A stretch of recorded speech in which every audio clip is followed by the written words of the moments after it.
So yeah, I'm going to be presenting today a little bit, I guess, more so at how to use third-party services with .NET Aspire and how to make the most out of your application experience. Really enjoyed Mitch's session just now, kind of going into the deep dive of how you build these things. And I'll share some blog posts near the end as well, where we've documented a bit of our own journey in building support for .NET Aspire for those that are also looking to learn. But I'm taking the point of view today of exploring from the point of view of a developer who just wants to deliver awesome software.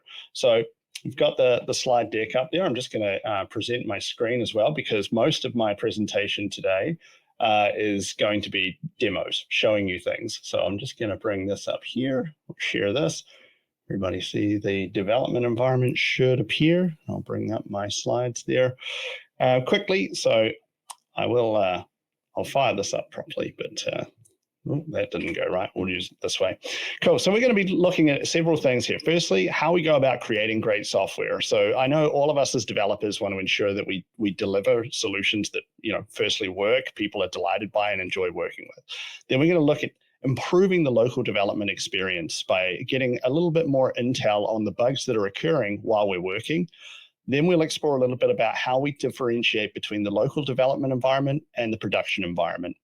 And lastly, yes, we have put AI in there, and probably like many of you, I'm both excited and tired of the letters AI, but there's some really cool stuff here. And it's also all open source, what I'm going to be showing you today. So if you like the look of anything here, you can either commit to the repo, fork it, you could leverage the AI bits in your own packages, things like that. We welcome it all. So I'm going to start by telling a little bit of a story about myself, just to give some context here. So I've been a software developer for probably about 30 years now, and I set up a company called Raygun. Plenty of you are probably customers. We're used by thousands of organizations around the world. So I just thought I'd jump in and give you a very quick idea of what Raygun is before we sort of talk about the Aspire side of this story. So Raygun, today you could go to raygun.com, sign up, and effectively we support your entire stack. We're .NET folks at heart, so all of Raygun is actually built using .NET under the covers, but we support all tech stacks in there.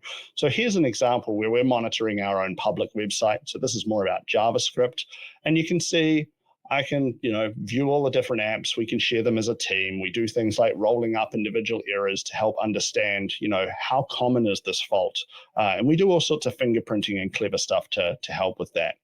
When you then drill in on a particular bug, you're presented with the individual instances of them. So we can go through a really nice, attractive UI here to see what are the faults in the software. I can go through the instances if I want in there. But the thing is, Raygun really shines when people are in production. And as we all know, that the best place to fix bugs is before they get to production. So we've always had a bit of an eye on how do we improve the developer experience when working on localhost. And that was where, when we saw that .NET Aspire was coming up, we thought, this is a really great answer to how could we provide some capabilities of Raygun to developers before they even get to prod. And so that's what we're going to dig into today. So that's probably the fastest description of Raygun I've ever provided. But we're going to jump over to the Aspire bits here. I'm going to minimize this. I'll just jump back to there. Oopsie.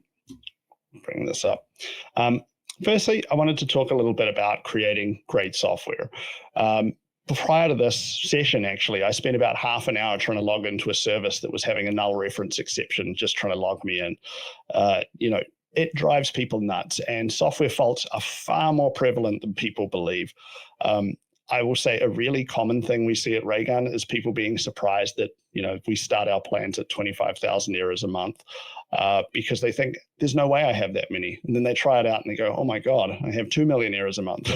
So software is pretty broken. And I will say it's quite humbling being on the receiving end of billions of software exceptions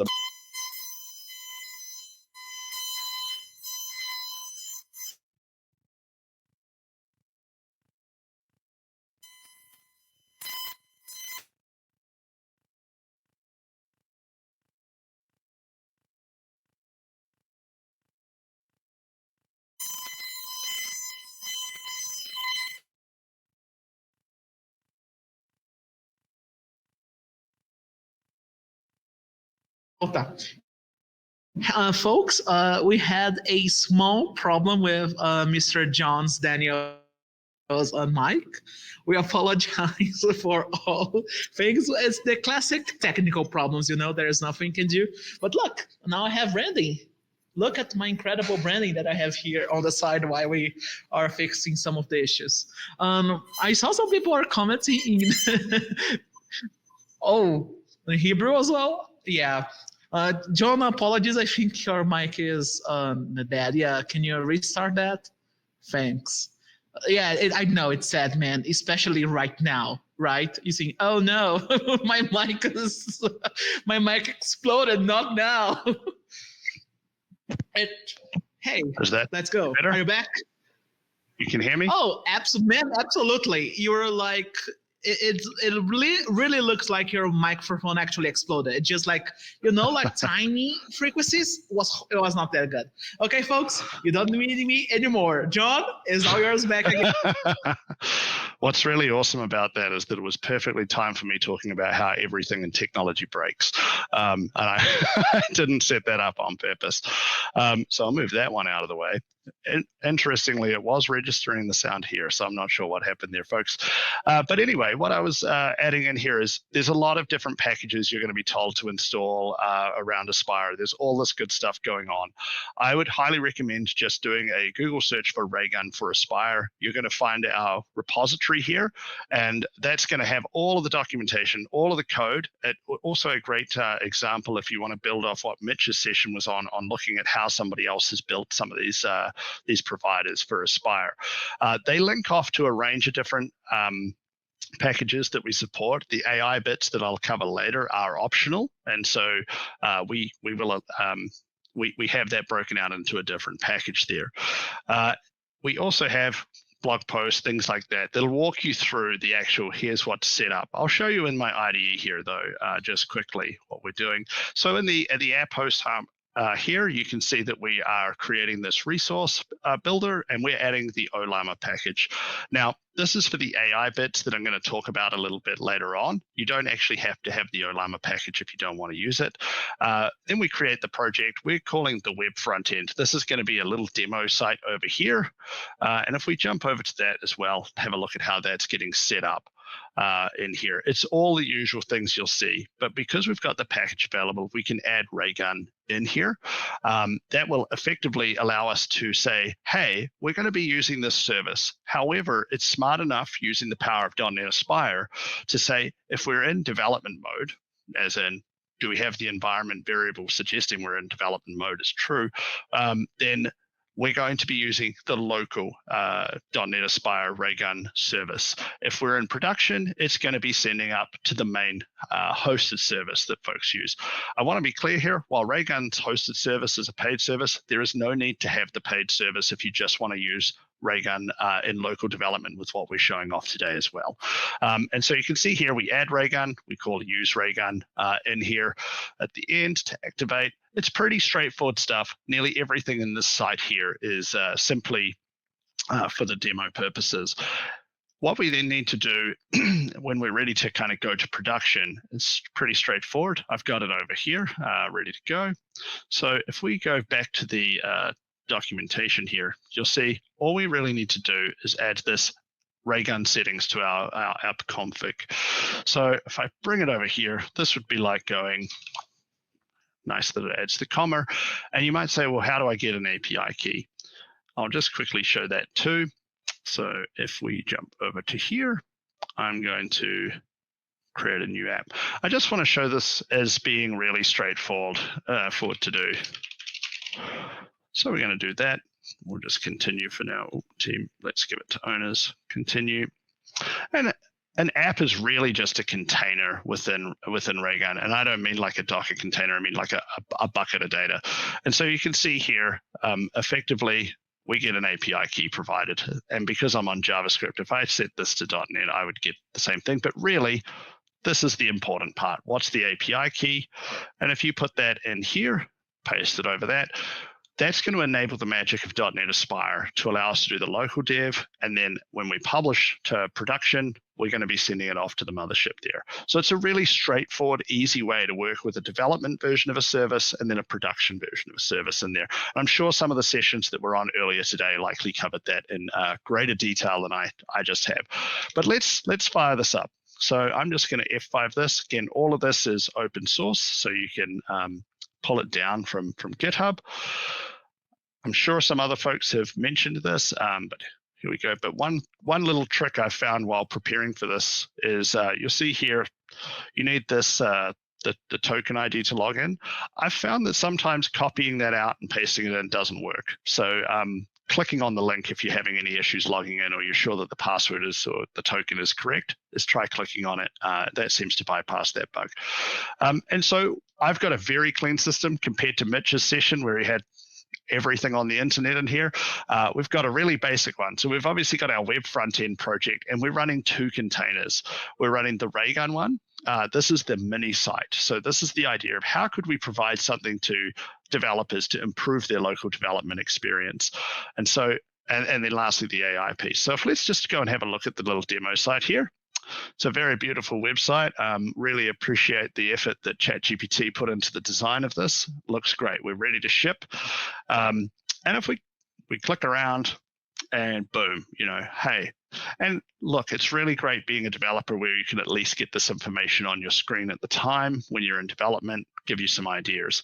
But what's also happened here is because we have Raygun with .NET Aspire enabled, and we can, you'll see if we jump into this container,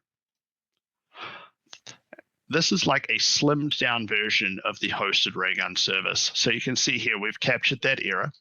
And if we click into it, we kind of have something that looks a little bit like the service. What's quite nice here, I've found in playing around, is just the fact that I can kind of refer back to the old errors. So if I jump back over here and I was to cause more errors in my system, let's go back here. They're all going to be the same here. And we refresh this, we can kind of see them come through. So if you're wanting to keep a track of some of the things, or you've improved a bug that you're working on, but you want to remember what was in the earlier error, you can jump in there and get it. One of the things that we do with this is all of this data, of course, is stored within a container itself. And so I'm personally a big fan of using Docker Desktop on my PC. So I'll just bring this over here. And what I'm going to do is we're just going to look under the images here. I'll go and find the Raygun one somewhere. Should be a Raygun one. Let's go back up here. Maybe I've removed it while I was, volume, sorry. Raygun data. So if we click into this, you can see we have a folder here called errors, and this really is just the raw data that comes through. So if you're looking to tidy this up or delete things, you can come in and simply right click on those and delete them. It's pretty straightforward how all of this works. Even this web interface is open source as well. So you can manage your data inside of that data container and come in here and see a nice WYSIWYG sort of UI on it. As I say, don't need any API keys or a Raygun account to use this part here. Cool. So now that we're in, actually, before I jump forward, I will just flag one thing. Because this is running without HTTPS, you may also find that you need to have the Aspire allow unsecured transport to be true as an environment variable on your local machine. If you do need to do that, you'll get a really self-explanatory error telling you need to do that. So I won't give a demo on that. And then if we jump back into one of these, you'll see we have this AI error resolution button up here. And so that actually is very much the same as what we have in Raygun crash reporting. So if I jump back here, we have AI error resolution here. Now what this feature does, and it's been really popular with our customers, is in the hosted service, it hooks up to your OpenAI account. And so if I'm looking at an error like this, I can bring it up. And because I hit this earlier, just testing before the demo, it's already had the question. Now this question gets asked automatically, but it gives developers a walkthrough of some ideas to kick around. Now, To be honest, folks, I've been coding for 30 years. I feel like I've seen just about every bug, and I have found this feature really, really powerful. And the reason is that it's kind of like rubber duck debugging, if you've ever heard the term. Rubber duck debugging is when you just explain the problem to a rubber duck on your desk. We sometimes find this, of course, when we are demonstrating things to our peers and they're not working. And as we're explaining how it's not working, we kind of realize why it's not working. And that's what I feel like AI error resolution has helped me with personally, is sometimes remembering a situation or a case where an error could occur that I might not be thinking about by default. And so once we were seeing folks really loving this feature in the broader platform, we sort of asked the question, well, you kind of need that as a developer when you're in local development. Now, you could copy and paste every error message into ChatGPT or Claude and ask the questions yourself, but I don't want to copy and paste. I just want to be given the answer. And so that was why we wanted to extend the .NET Aspire integration for Raygun to bring this feature to developers. Now, one of the concerns we had with this is, well, when we're working with .NET Aspire, the whole point is really to help give a great developer experience on your local machine, as well as facilitate going into production.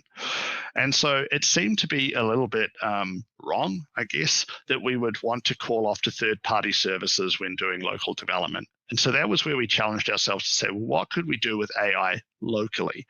And so if we jump back over to our error list here, I'm just going to bring this up. Have we got some here? Cool. We actually do have AI error resolution baked in. However, this is not requiring you set up OpenAI or anything like that. If we click this, it's going to go and do some thinking. The first time it does it, it goes a bit slower. It will speed up in a moment. And what we're using is OLlama behind the scenes to use a llama model. And so you can see here, .NET exception, it's giving us some ideas on what we might want to go and look at. The other thing too is once it's done one of these answers, it goes quicker throughout. At the moment, this will also work on a developer machine, even if you've only got CPU available, no GPUs. I will admit this one's going pretty fast at writing out the answer. I'm demonstrating off a 32-core CPU, but it's definitely usable right down to 4 to 6 core machines as well. And we're exploring the GPU acceleration options that OLlama provides. So the nice thing about this is, as a developer, you can use this and nothing leaves your machine. So if you're thinking about scenarios like, hey, if we go into production, I'm going to need to get legal sign-off, security checks, all of the stuff that does come with using, third-party tools. This will not leave your machine. If you need to go and delete any data, you can just delete those containers and everything is gone. Okay, nobody's indexing anything on your data, nobody's consuming it, it's not leaving your box. And I think that's a really powerful, important thing for any of the vendors thinking about how they can better support .NET Aspire, is to really consider the intent around how people should be able to work. And so that's how that works. And if we bring up the docs here, I'm going to bring up this one here. This one in here. I'm just going to come up here. So we have in our docs how to set this up. It is optional. So if you are running a particularly low-end machine, or you don't particularly want to set up any sort of local AI, you don't have to use these packages here. They are optional in addition to the core Raygun .NET Aspire package. This is also open source. We welcome any feedback and sharing this package with folks in there. I will give you one tip though. When I was setting this up, there is a known issue at the moment with OLlama where when it first downloads the model, it gets to about 90% and then it slows right down. So I didn't want to demo setting up this one because we would have mostly been sitting there looking at our screen for Aspire and watching it say it was at 91, 92, 93%. So it takes about 10 minutes to get that model downloaded and then you're ready to go. So no problems in there. I'm just going to bring this back up. Where did I lose that window? I have way too many browsers on my PC, as you can tell. And so just to highlight a couple of things here as well. So this 3 here, this is the errors that .NET Aspire will be noticing by itself with its standard middleware and telemetry capabilities. And this is kind of what you would get with out-of-the-box .NET Aspire around error reporting. Okay, so we had an unhandled exception. Let's jump in. We've got a couple of sort of key value fields. And that's where we wanted to try and level this up a little bit to help developers better understand their errors, better be able to manage them in there. If we jump back one last time. So this container here, the Olammer, when you're setting this up for the first time, the state will actually give you the percentage install. So if you are wondering if it's ready or still downloading, you'll see that in there. It's quite nice that you can actually get that feedback as you're going. I'm just going to jump back here for a moment. Cool. I've almost jumped past all of the slides, even though we put the time into making slides. So we've done getting to production. We've talked about using these local LLMs. As I say, keep in mind that no PII data is going anywhere. You're completely safe with this locally. You can just delete those containers. And then the ease of putting in that API key if you are ready to sort of make that jump up. I would, as part of just winding down on this session a little bit, I really want to emphasize this to my fellow developers. Obviously, I built a whole business around trying to collect and help people fix software faults. So I see it as a big issue. The thing is, what concerns me is software faults. We're seeing more and more of them. The quality of software is not necessarily improving. And my encouragement to all developers is to consider that user experience. They are the folks that ultimately fund getting all the software built. We should do our best to be trying to provide the best experience to our end users. And that's really the mission that we're on here with this. So we're really excited. Hopefully .NET Aspire is another great way of enabling this and allowing folks to work more on their local machines and achieve more. And then if you like, you can take Raygun into production with your team. I have been a long time coder. I'm always open to questions on anything around .NET, bugs, errors, whatever. And so you can, you're welcome to email me, jdtrask@raygun.com. You can follow me on X and other platforms under TraskJD if you'd like. But that really kind of sums up a quick run through of how to use Raygun with .NET Aspire. And I'll wrap there. And Pablo, hopefully I didn't have you have to come and kick me off, so that's good. Don't worry, it's not me who would kick you off, so it's the production. I'm the only. I am a subordinate for the production. I cannot do anything. I'm trapped. Okay, John, I have a question for you though. So sure.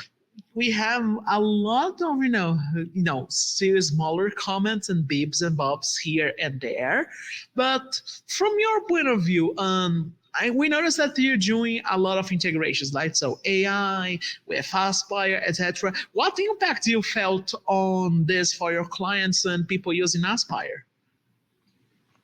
Yeah, so it's relatively, obviously .NET Aspire is relatively early. And so we've been working with some customers and discussing with them how we can better support them. And so we've seen a lot of our .NET customers are probably in the early R&D stages of feasibility testing whether .NET Aspire is a new way that they want to be able to work. And the more of the services, obviously, that they are working with that can support .NET Aspire, the better. And so first and foremost, we did this in part for existing customers who are madly into .NET like we are and want to just use the newest, coolest stuff. Outside of that, as I say, within the service, we have our AI error resolution, and we've had that in there a little bit longer. And I mentioned in the presentation there, at the moment, we've been working with the idea of being able to have a discussion with the AI about the error, and that can be really useful at helping diagnose issues. We have done some internal testing too on sort of saying, hey, well, what about if we could extend this to the point where you produce a pull request that simply fixes the bug? And to be honest, we've got some really cool tech internally that actually generates some pretty impressive stuff. But in my opinion, the quality at the moment of the LLMs is not quite high enough to make that reliable enough to roll into these sorts of tools at the moment. I think maybe another generation of LLMs and those things will improve remarkably. And I think that's going to be a huge boom for improving the quality of software. I know there's a big debate at the moment, will LLMs simply mean we create a lot more code with more bugs? I kind of think maybe in the short term, but in the long term, they should get a lot better because the actual LLMs improve. Mm-hmm. Excellent. Don't worry, and folks, we're gonna do a little bit of waiting before we wrap. So it's good there because we have like a small interview with John Daniel. Hey, so that's good for everyone. So I'm gonna actually get this time and ask you. Let's see. I want as well, folks. I have doubts. If you had any doubts for what we had here, let us know. We'll be glad to be answering your questions right here. So, John, about the classic question that I gave for everyone as well. What's your last message for the folks that are watching us in .NET Aspire that day? Yeah, look, I think the folks that are exploring it to see how it fits in the toolbox is really important. We shouldn't take any technology at face value, but what I'm seeing with .NET Aspire is really encouraging. We've obviously got the very first version of it out. We were building our integration through the early previews, and just to acknowledge as well, we received a lot of great support from Microsoft in helping ensure that we could build these in a great way. Particularly want to call out James Newton King, or Swordfish as he tweets, for helping us better understand that. That's also why we wanted to try and give back a little bit to the community. So I haven't gone into a lot of these today, but there are blog posts on, for example, how we did the Ollama integration. So if you're thinking about how you might want to apply AI to maybe your own Aspire integrations, go and check out our blog, search for Ollama. You'll find detailed examples of how we got that set up and how you could use it yourself. Okay, gotcha. So, John, thank you so much for an incredible presentation. And I don't know what I'm thinking right now because I'm gonna do some small CTAs. So some CTAs. By the way, do you guys have feedback on Raygun? Are you accepting feedback on that as well? It might be getting a bit late. I was going to say it's 8 p.m. where you are. It's just coming up lunchtime here in New Zealand. So I appreciate you staying up late with us here. It's crazy. Hey, don't worry. I'm here for the community. I love the community. I love talking with you folks. It's incredible to have people watching us all around the globe just to know more about .NET Aspire. But I share your view, and maybe if we've got 1 minute there, I just encourage everybody.